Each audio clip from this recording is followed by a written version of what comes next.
Sorry mummy papa, मेरे अंदर दोबारा नीट देने की हिम्मत नहीं। ये सिर्फ एक बेटी के आखिरी शब्द नहीं, उस बर्बाद ध्वस्त शिक्षा व्यवस्था पर लगा दर्दनाक आरोप, जिस शिक्षा व्यवस्था ने लाखों युवाओं के सपनों को कुचल दिया। 18 वर्षीय आकांक्षा डॉक्टर बनकर समाज की सेवा करना चाहती थी। उसके पिता ने बेटी के सपनों को पूरा करने के लिए किसान होने के बावजूद 3 लाख रुपए का कर्ज लिया, नागपुर में कुक की नौकरी की, दिन रात संघर्ष किया, लेकिन नीट पेपर लीक ने उनकी मेहनत, उम्मीदों को और उनकी बेटी को सब कुछ छीन लिया। आज आकांक्षा इस दुनिया में नहीं, लेकिन अपने पीछे एक रोता बिलखता परिवार छोड़ गई है, जिसकी जिंदगी हमेशा के लिए बिखर गई है। सारी आशाएं टूट गई।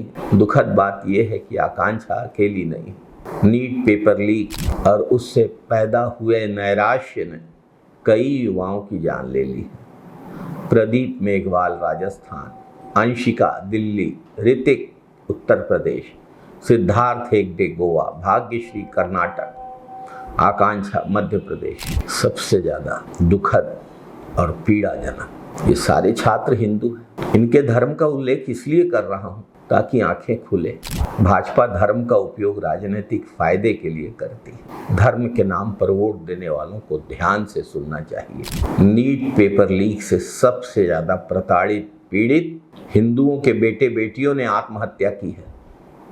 वोट के लिए हिंदू हिंदू का राग अलापने वालों ने वोट लेने के बाद क्या किया, सच्चाई आपके सामने है।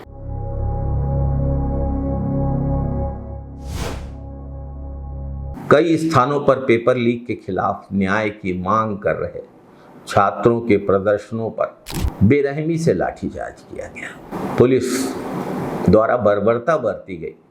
आत्महत्या करने वाले छात्रों से घायल होने वाले छात्रों की संख्या कई गुना ज्यादा है। इस पूरे संकट को ऐसी घटनाएं सवालों के दायरे में खड़ा करती है। जितनी बर्बरता, जितनी आक्रामकता पुलिस ने छात्रों के साथ बरती, काश उससे 1% भी पुलिस इस नीट मामले के आरोपियों के खिलाफ सजगता दिखाती तो शायद इन प्रदर्शनों की जरूरत ही नहीं पड़ती। इसके साथ ही जेईई एडवांस्ड परीक्षा से जुड़े पोर्टल पर छात्रों के डेटा लीक होने की रिपोर्ट्स आई है। सीबीएसई परीक्षा से जुड़े हुए विवाद सामने आ रहे हैं।